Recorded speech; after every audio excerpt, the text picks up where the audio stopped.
Assalamualaikum warahmatullahi wabarakatuh. Hai Sobat Kebun Teras Ana, semoga kita semua selalu berada dalam lindungan Allah Subhanahu wa Ta'ala. Saat musim kemarau tiba, menjadi hal yang biasa ketika pepohonan menggugurkan daunnya. Awalnya, saya tidak begitu menghargai daun gugur. Menjadi hal yang lumrah jika daun kering dibiarkan saja seperti tumpukan sampah atau berakhir di pembakaran. Saat mengenal kompos, saya menyadari bahwa alam sangat ajaib. Tidak ada yang percuma yang diciptakan Allah Subhanahu wa Ta'ala. Bahkan, daun kering yang terkadang dianggap sampah ternyata berperan penting dalam keberlangsungan alam. Daun kering adalah cikal bakal humus yang menjadikan tanah subur. Tanah subur adalah modal awal untuk tanaman tumbuh dengan baik.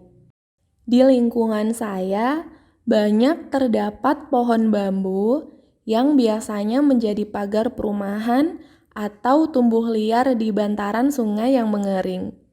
Daun keringnya bertumpuk di bagian bawah atau sisi kanan kiri, terlebih di musim kemarau.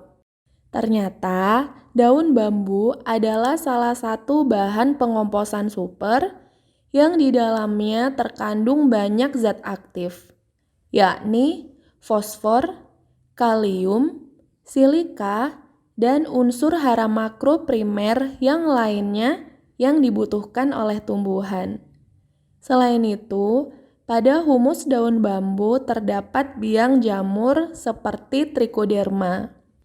Jamur ini adalah jamur penghuni tanah yang dapat diisolasi dari perakaran tanaman.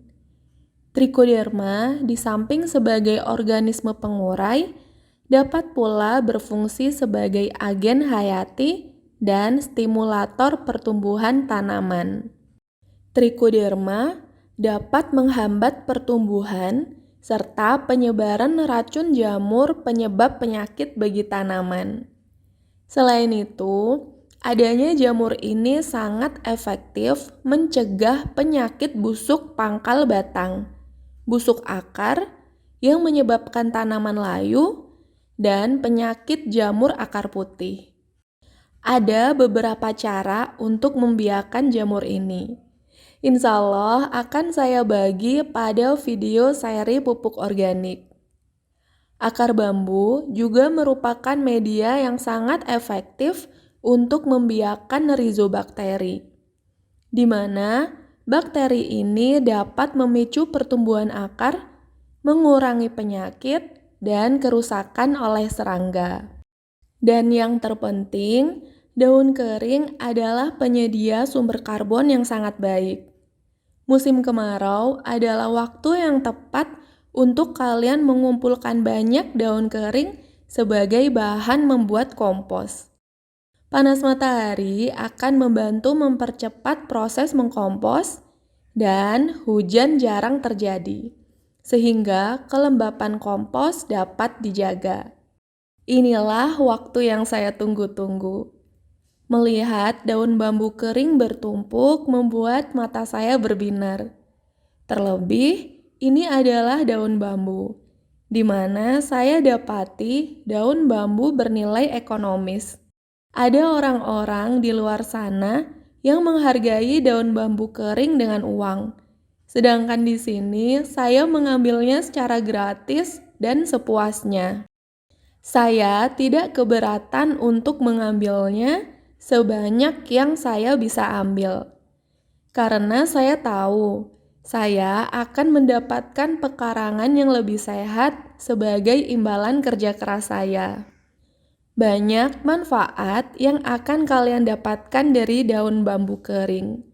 Mereka memperkaya tanah dengan bahan organik, menambah nutrisi ke tanah, membantu tanah mempertahankan kelembapan, menjaga tanah tetap hangat atau sejuk, dan mencegah erosi tanah.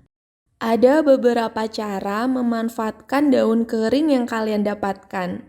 Yang pertama, menambahkan daun langsung ke tanah sebagai mulsa atau menggali mereka ke dalam tanah.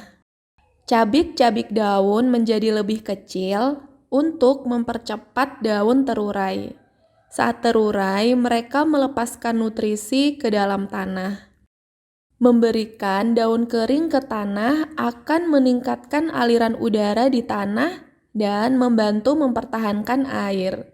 Hal ini karena daun kering mempunyai struktur yang baik.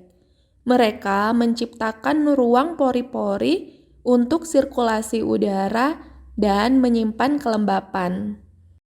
Daun kering juga memberikan unsur hara yang mudah dilepaskan dan ramah tanaman.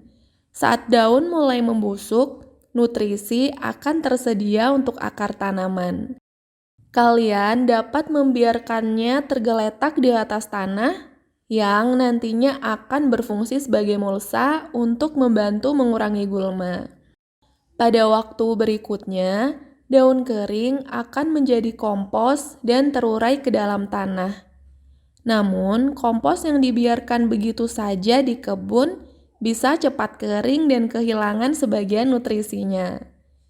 Jika kalian memiliki waktu dan tenaga lebih, lakukan pekerjaan sekop dan campurkan dengan tanah di waktu berikutnya. Menambahkan daun kering ke dalam kompos. Musim panas adalah saat yang tepat untuk mengumpulkan bahan coklat yang kalian temukan di sekitar untuk digunakan sesuai kebutuhan. Daun kering yang berguguran merupakan sumber karbon yang sangat baik. Bahan ini memiliki kadar air yang rendah dan kandungan karbon dan mineral yang tinggi. Semakin bervariasi warna coklatnya, akan semakin baik. Variasi yang lebih banyak memberikan kalian peluang lebih besar untuk mendapatkan kompos yang bernutrisi dan seimbang. Kalian akan memiliki lebih banyak mikroorganisme yang bekerja di tumpukan kompos. Untuk pengomposan yang efektif, kalian memerlukan lebih banyak karbon daripada nitrogen. Penggemar kompos menggunakan istilah coklat untuk merujuk pada bahan organik apapun yang kaya akan karbon. Setiap limbah tanaman yang kering, berserat, dan keras umumnya berwarna coklat. Coklat lebih tahan terhadap pembusukan, dan ini bisa dianggap sebagai makanan yang lambat terbakar untuk tumpukan kompos kalian. Bahan coklat pun memastikan kompos kalian memiliki tekstur yang baik dan memiliki banyak kantong udara. Ini membantu menciptakan aliran udara yang baik dan menyediakan oksigen yang penting bagi mikroorganisme. Di sisi lain, sayuran adalah sesuatu yang lunak dengan kadar air yang lebih tinggi. Keseimbangan bahan coklat dan hijau diperlukan untuk pengomposan yang cepat dan efisien. Yang ketiga, membuat cetakan daun atau mengkomposkan daun menggunakan jamur daun. Jamur daun bisa kalian dapatkan dari air cucian beras. Kompos jenis ini kaya akan nutrisi seperti kalsium dan magnesium. Kalian bahkan tidak perlu menggunakan tempat sampah kompos. Kumpulkan saja dedaunan di dalam kantong sampah besar. Tambahkan air cucian beras dan tutup. Beberapa waktu aduk tumpukan untuk mengalirkan dan memberikan udara pada tumpukan. Tetapi kesabaran kalian akan diuji saat membuat kompos ini. Bahan kompos yang hanya terdiri dari bahan karbon saja membutuhkan waktu lama untuk terurai. Kalian bisa mendapatkan kompos yang sebagian membusuk setidaknya dalam 6-12 bulan, dan campuran yang lebih rapuh setelah 1 atau 2 tahun berikutnya. Membiarkan daun membusuk di tempat sampah khusus seperti ini menciptakan apa yang disebut dengan cetakan daun. Cetakan daun sendiri merupakan produk berkebun yang berguna dan menghasilkan kompos dengan struktur yang halus. Kompos ini memiliki nilai gizi yang relatif rendah, tetapi struktur berseratnya sangat baik mendekati humus murni. Cetakan daun dikatakan memiliki kapasitas penahan air yang sangat baik dan dapat digunakan untuk campuran media pot atau digunakan untuk menyuburkan tanah. Apakah daun mati dapat berfungsi sebagai pupuk? Meskipun daun-daun mati meningkatkan kesuburan tanah, mereka tidak dapat menyaingi pupuk dalam memperbaiki kekurangan unsur hara.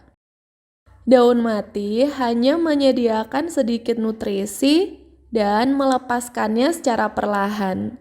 Oleh karena itu, tanah yang kekurangan unsur hara dan memerlukan penanganan akan mendapatkan nutrisi yang lebih baik melalui pupuk dibanding dengan daun-daun mati. Mencampurkan daun ke dalam tanah liat, apakah dapat memperbaikinya?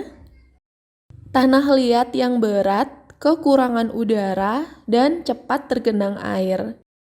Mengolah daun-daun mati ke dalam tanah ini dapat mengatasi kedua masalah tersebut sekaligus dengan meningkatkan aliran udara dan drainase.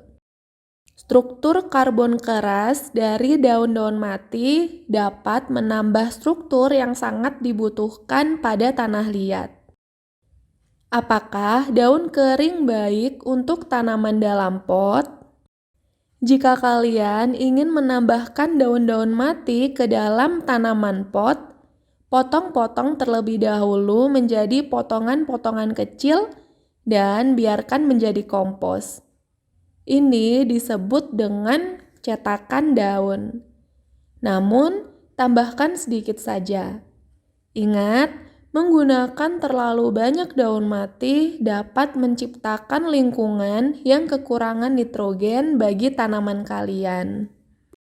Demikian informasi daun bambu kering sebagai bahan organik super. Semoga memberikan manfaat kepada kalian dan wassalamualaikum warahmatullahi wabarakatuh.